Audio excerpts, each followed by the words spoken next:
The handcuffs clicked shut around my wrists right near the courthouse steps, while a loose crowd of morning commuters froze on the sidewalk and stared like they had stumbled onto a film set without being given the script. The officer who locked them had no idea. Not the faintest shadow of an idea that the woman he was detaining was the federal judge scheduled to preside over his entire unit's misconduct review very soon. He would find out. But in that moment, standing on the cracked October concrete in my gray blazer with the autumn air sharp against my cheekbones, I remember feeling something that wasn't panic and wasn't humiliation. It was colder than both of those things. It was certainty. He had just handed me everything I needed, and he didn't know it yet. But I'm getting ahead of myself. Let me go back to where the story actually starts. To the kind of ordinary life you don't notice you've built until something arrives to dismantle it. I had been appointed to the federal bench months earlier at 41 years old, the youngest black woman to hold that seat in the district's history. The local paper had put that fact in the headline. I had thought about it in one way or another, from one angle or another every single day since. Not with vanity, with the particular weight of understanding that you are carrying something that isn't only yours, that your mistakes will be measured against a category and not just against yourself, that the armor has to be on before you leave the house and sometimes before you get out of bed. The appointment had not been a gift. There had been months of confirmation hearings, hours of testimony across multiple sessions, committees of men who asked questions that were really statements, who phrased their skepticism as procedure and called it thoroughness. I had sat through all of it with my hands folded on the table in front of me, and my expression arranged into something my mother had taught me before I had a word for it. Pleasant, composed, entirely unreachable.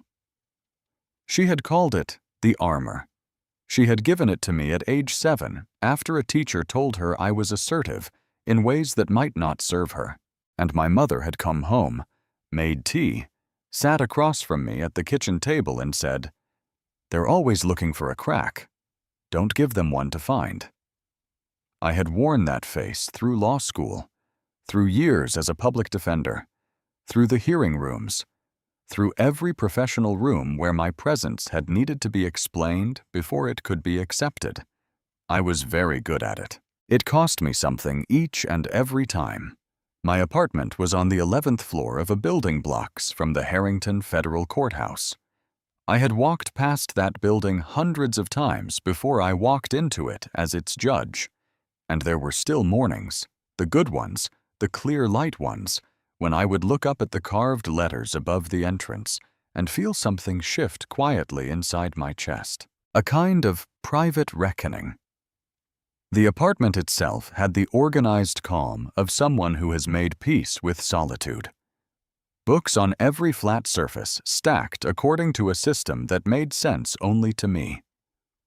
A kitchen that smelled permanently of coffee and occasionally of the jollof rice I made on Sunday afternoons when I needed to think without thinking about anything in particular. On the kitchen table lived the blue ceramic mug, lopsided, painted in uneven stripes of cobalt and white. Layla's handprint pressed into the side at age 9 during a birthday trip to one of those pottery studios where children are given clay and permission. She was 21 now, junior year of college in Atlanta, and the mug had stayed on my table for years like a small crooked anchor. My morning routine was a ritual, and I kept it exactly. Alarm. Coffee in the blue mug at the kitchen table. The day's docket on the screen in front of me. The quiet before the city fully woke. I reviewed my cases the way I imagined surgeons review notes before an operation, not looking for new information, but loading existing information into the right register, making sure it was accessible when needed. Coat on, out the door. I always walked. The blocks took time and gave me the one thing that no car ride, no elevator, no morning meeting could provide, the ability to think without anyone observing me doing it. Minutes of being unobserved in a profession where observation is relentless, where your face is read by lawyers and witnesses and juries, where the angle of your expression in the moment before a ruling is treated as evidence of something. The walk was the hinge between the private self and the professional one. I protected it. The morning of the arrest was a Tuesday in October, and the files I was carrying were the Garrett Unit materials, a formal misconduct investigation into Precinct 14's Special Operations Division that had been building for the better part of a year before it landed on my docket. 17 officers, 6 documented complaints, 2 excessive force allegations that had been classified, quietly buried, and very nearly permanently forgotten until a civil rights attorney named Nia Okoro filed a motion that made ignoring them legally impossible.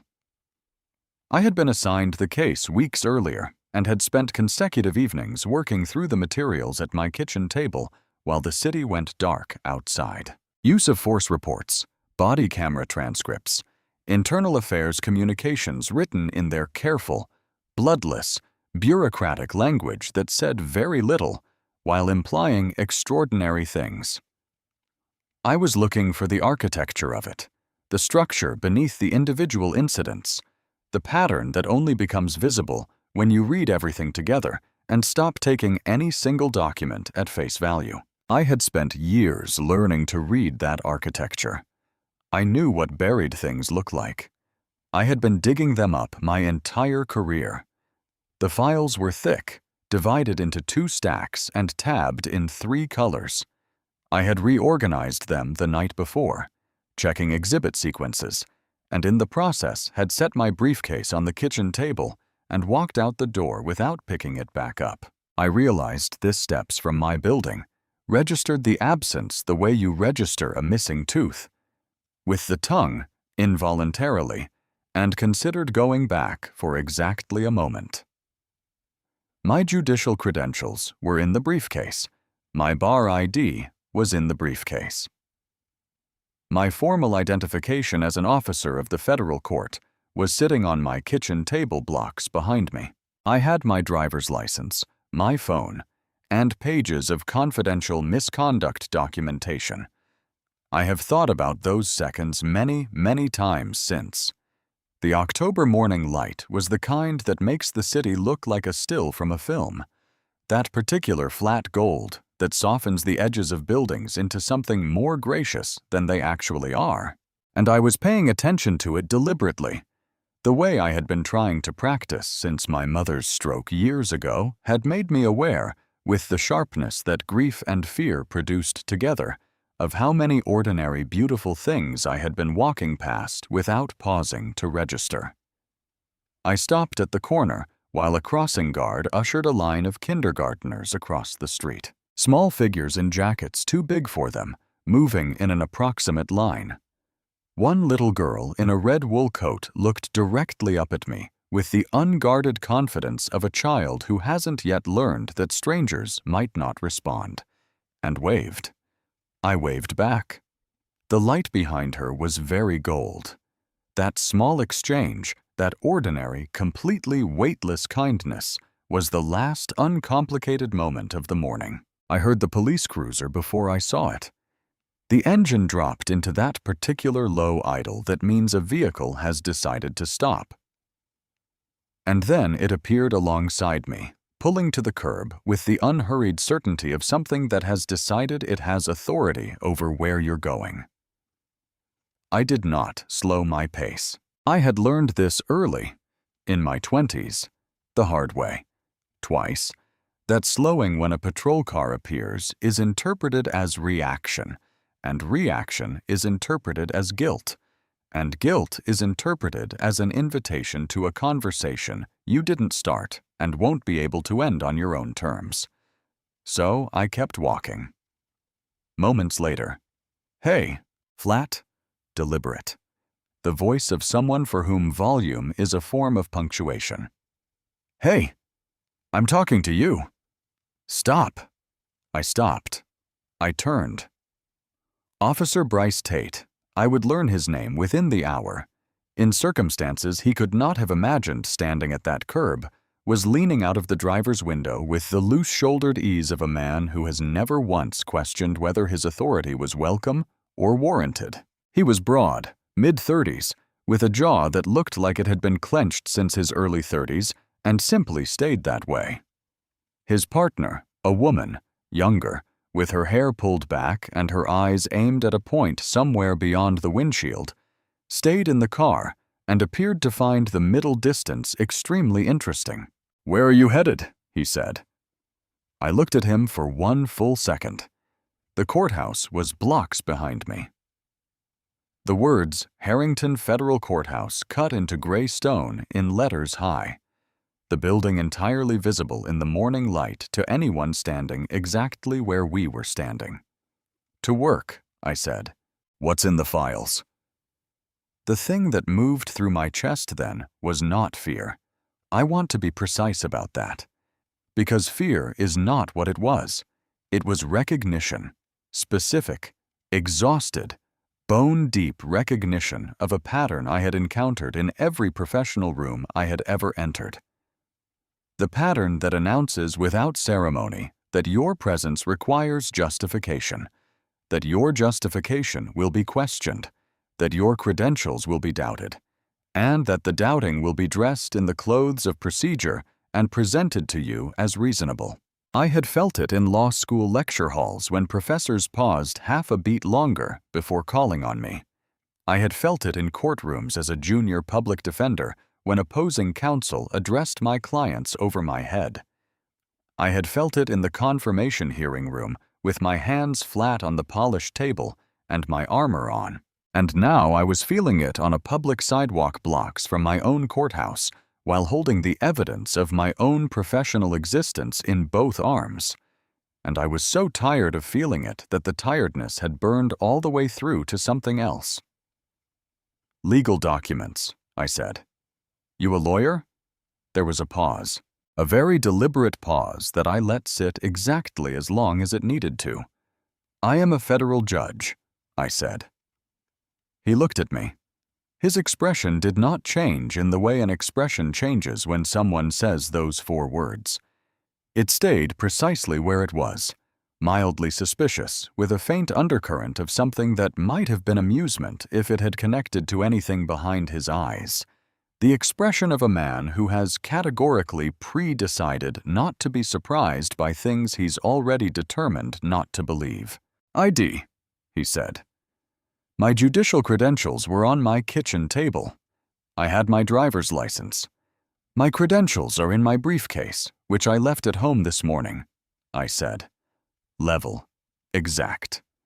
"I have my driver's license. Let me see it." I shifted the files to one arm, careful about the balance of both stacks, and reached into my coat pocket. The license was there, cold between my fingers. I held it out. He took it without getting out of the car, held it for a count, 1 beat longer than necessary, and returned it with a 2-fingered indifference of someone handing back something they've already dismissed. "Step back from the road."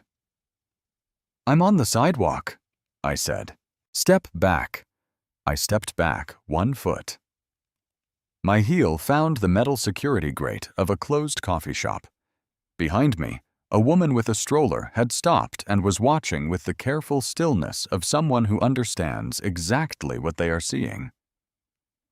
A man on a bicycle had slowed to nearly nothing. 2 people at the bus stop had turned. The ordinary morning machinery of the city had arranged itself without anyone asking into a witness pool. "What is in the files?" 3rd time. Same flat, declarative voice, as if repetition was the same as authority. "Confidential legal documents pertaining to an active federal proceeding," I said, and something entered my own voice. Not loudness, but precision. The particular sharpening I used in the courtroom when a witness was beginning to misrepresent testimony. And I needed the jury to notice without being told to notice. I am not at liberty to disclose their contents. I have identified myself. I have produced identification. Unless you have a specific articulable basis for this detention, I'm going to continue walking to the courthouse. I turned. He got out of the car. I heard the door, and my body made the old decision before my conscious mind caught up with it. I stilled. I stopped moving entirely. I made myself as still as possible, because I understood with a clarity that came from years of while working directly adjacent to this exact moment that any movement would be read as something it wasn't. He walked toward me with a deliberate, unhurried pace of someone communicating that they have already decided what is going to happen and are simply arriving at it. "Put the files down," he said. "No," I said. "These documents are sealed federal case materials. They cannot be handled by unauthorized." "Put the files down." "Officer." My voice went very quiet. The quieter my voice gets, the more it means, and I've known this about myself for a long time. "I need you to listen to me very carefully. Those files contain sealed materials from an active federal misconduct review. If you remove them from my possession without a warrant, you are handling sealed judicial documents without authorization. That is a federal offense. I need you to understand that before you take another step." The smile he gave me was small and landed nowhere near his eyes. "And I need you," he said, "to put the files down." He took them from my arms. He took them, and then he turned me by the shoulder, not roughly, but with the practiced efficiency of someone who has done this many times and found it unremarkable, and the handcuffs went on. He cited obstruction. "Failure to comply with a lawful order," he said. And as the cuffs clicked closed, I replayed the preceding minutes in my mind and could not locate a single lawful order I had failed to obey. His partner had gotten out of the car by then. She stood on the sidewalk, feet away, with her hands at her sides and her eyes focused on the building across the street, making the particular choice of someone who has decided that not witnessing something is the same as it not happening. I noted that choice. Choices made in silence are still choices. Every choice leaves a record. The cruiser door closed behind me. Through the window, the courthouse, blocks away, the carved letters catching the gold morning light. On the front seat, the Garrett unit files, pages of sealed federal documentation currently in the possession of a man named in 3 of its footnotes. I breathed 4 counts in, 4 hold, 6 out. The back seat smelled of industrial cleaner and something older underneath it, something human and frightened. The residue of everyone who had ever sat here before me in circumstances they hadn't chosen. I thought about my mother's voice across a kitchen table when I was 7 years old. "They're always looking for a crack." I thought about Layla in Atlanta, 21 and fierce, who would be incandescent with fury when I told her this story. I thought about the names in the Garrett files, every name, every incident, every date that didn't match, every report that had been filed too late, every signature that appeared in places it shouldn't have. I asked if I could make a phone call. "When we get to the station," Tate said without turning around. I looked at the back of his head. The morning came through the windshield and lit the files on the seat beside him. I made myself a promise that was very simple and very quiet. Before this day was over, he would understand exactly what he had done, not what he imagined he had done. A routine stop, a difficult woman, a minor nuisance resolved. But what he had actually done, in every legal, professional, and institutional term that mattered. The blue mug was on my kitchen table, cooling. Layla's handprint in cobalt and white. Blocks away, the Harrington Federal Courthouse was opening its doors for the morning, and the Garrett Unit Review hearing was scheduled to begin soon. I was not going to be on time, but I was going to arrive. The 14th Precinct station smelled like burnt coffee and the accumulated boredom of institutional spaces.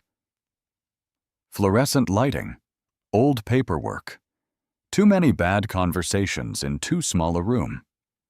They put me in a chair beside the intake desk, wrists finally free of the cuffs, with the Garrett file sitting in a manila accordion folder on the counter feet away. I did not take my eyes off that folder. The desk officer, young, early 20s, still new enough to be unsettled by things, processed my license and typed something into his terminal. Tate stood to his left with one elbow on the counter, explaining the situation in the breezy shorthand of someone filing a report about a parking dispute. "Obstruction, failure to comply," he said. "Had some documents, wouldn't put them down." "The documents are sealed federal case materials," I said, and both of them looked at me. "They were removed from my possession without a warrant. I want that on record, and I am requesting an immediate phone call." "You'll get your phone call," Tate said. "I'd like it now," I said. The desk officer looked at Tate. Tate looked at me. Something shifted very slightly in the room. A barely perceptible recalibration, the kind that happens when the person in the chair isn't behaving the way the chair implies they should. "Run the name," I said, addressing the desk officer directly. "Nadia Langford, federal bench, district appointment, months ago. Run it." His fingers moved on the keyboard, and then they stopped. The silence that followed lasted seconds. Seconds is a very long time when you know what someone has just found on a screen. "Officer Tate," the desk officer said carefully, his voice gone somewhere thin and cautious. "Could you come look at this?" Tate pushed off the counter and looked at the screen. I watched his face. There's a particular expression that appears the exact moment a person understands they have made a serious and irreversible mistake. I had seen it in courtrooms many times, on witnesses, on defendants, occasionally on attorneys who had overplayed their hand. It is not panic yet. It is the expression that precedes panic. A rapid, involuntary recalculation. The face of someone whose internal model of a situation has just been contradicted by reality. Tate's jaw tightened. A muscle moved in his neck. He looked at the screen, then at me, then at the screen again. "There may have been a miscommunication," he said. "There wasn't," I said. "There was a decision. You made it. It's documented. And I'd like my phone call now." I called Nia Okoro. She picked up on the second ring. "Nadia, where are you?" she said immediately. The hearing had been scheduled to open soon. 14th Precinct intake desk, I said, detained on my way to the courthouse. The Garrett files were taken from my possession without a warrant. I need you to call Judge Harmon for emergency jurisdiction, and I need someone here soon. "I'm already in the car," she said. I heard her engine start. I handed the phone back to Tate and looked at him calmly. "I'd also like to speak to Captain Voss," I said. "I believe he's your commanding officer." Something moved behind Tate's eyes. Not confusion. The name didn't confuse him. Something more complicated than confusion. Captain Ellis Voss came through the door soon after. He was 60, heavy-set, with the careful bearing of a man accustomed to being the person others explain themselves to. That bearing lasted until he saw my face. He knew it. He had received the Garrett review notice weeks ago, and he knew exactly who was presiding over it. "Judge Langford," he said. Controlled, careful, the voice of someone testing the ice before committing their full weight. "Captain Voss." I stood. "I was detained on my way to your unit's misconduct hearing by one of your officers. Sealed federal case materials were removed from my possession without a warrant. I want everything documented and preserved. The names of every officer present, the timeline, the chain of custody for those files." I paused for exactly one beat. And I want everyone in this room to understand that those materials they removed this morning contain documentation directly relevant to the question of whether this unit has been operating within the law. Voss looked at Tate. Tate looked at the floor. The desk officer appeared to be typing very deliberately. "This was a misunderstanding," Voss said. "It was not a misunderstanding," I said. "A misunderstanding is miscalculation." Officer Tate made a series of deliberate decisions. He detained me without articulable cause. He removed sealed judicial documents without authorization. He delayed a federal hearing. Each is a discrete action with discrete consequences, and I intend to address each in turn. Nia Okoro arrived soon after in her long gray coat, moving with the particular calm of someone who has spent years in civil rights litigation and is comfortable being the most dangerous person in any given room. She assessed the situation quickly, set her satchel down beside me, and produced a motion for emergency release of the case materials signed by Judge Harmon soon after. "I've also contacted the office of the Inspector General," she said pleasantly, laying the documents on the counter. "They're expecting a full incident report by end of day." Voss looked at the documents. The muscle in his jaw did something complicated. He was running the calculation I had watched people run in courtrooms. How deep is the damage, and how do I go down? Quietly or fighting? "The files will be returned," he said. "They will," I said, picking up the accordion folder myself. "And the hearing will resume this afternoon. I expect full representation from all relevant parties." I looked at Tate one last time. His jaw was still tight, his eyes on the floor. "Officer Tate, you made a decision this morning based on what you saw when you looked at me. I need you to spend the rest of this day thinking carefully about what you actually saw and what that decision reveals about the framework inside which you operate. Because that framework and the patterns it produces is exactly what the Garrett Review exists to examine." He said nothing. I walked out of the 14th precinct with Nia beside me and the October sun fully up and very clear. I opened the rescheduled Garrett hearing that afternoon. The room was full in a way misconduct reviews rarely are. Word had moved fast, the way consequential things do when people have been waiting for them. 17 officers represented by counsel. Voss at the respondent's table in dress uniform, hands flat in front of him. Nia at the petitioner's table.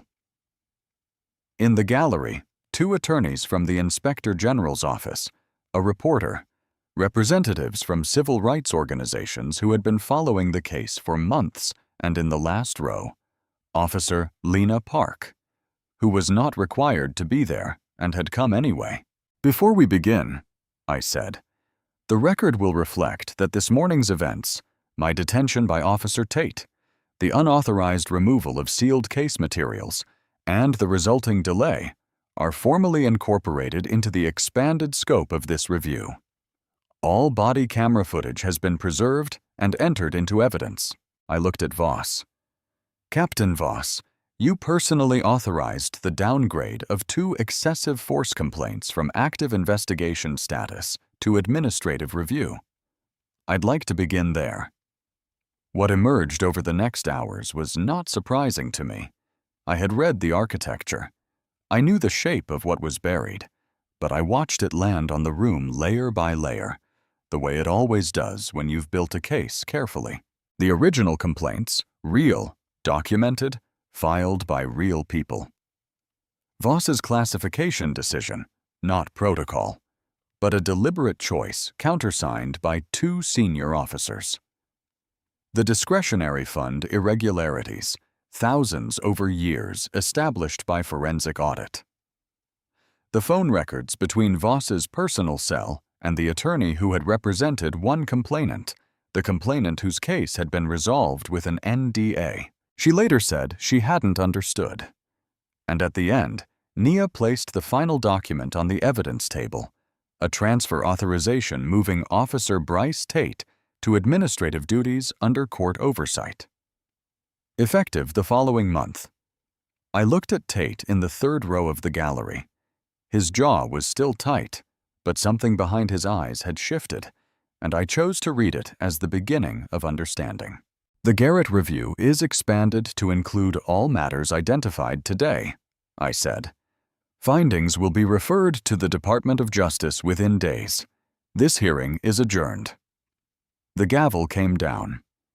In the back row, Lena Park stood, made her way to the front, and asked to speak to Nia Okoro. I saw Nia open her satchel. I did not stay to watch. I had seen enough. Months later, on a Sunday in March, I was standing at my kitchen window with jollof rice on the stove and Layla at the table with her laptop, home for spring break. The blue mug at her elbow, the way it always was when she was here. Cobalt and white, lopsided, the handprint pressed into the side. My phone buzzed. Nia. Voss is being charged, she said. Obstruction, misappropriation of funds, 2 federal civil rights counts, and the original Garrett complainants have been reinstated. Full damages. No NDA.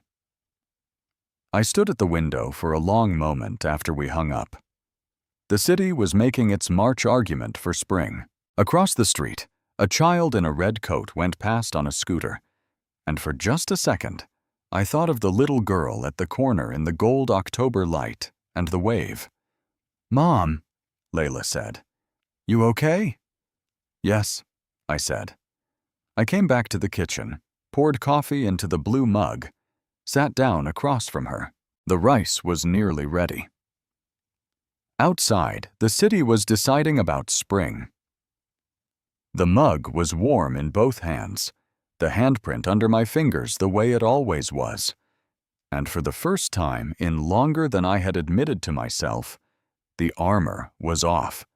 Not because the world no longer required it, but because I had learned on the clearest possible morning in October that the armor was never the most powerful thing I had. The most powerful thing was knowing exactly who I was and the patience to let other people find out.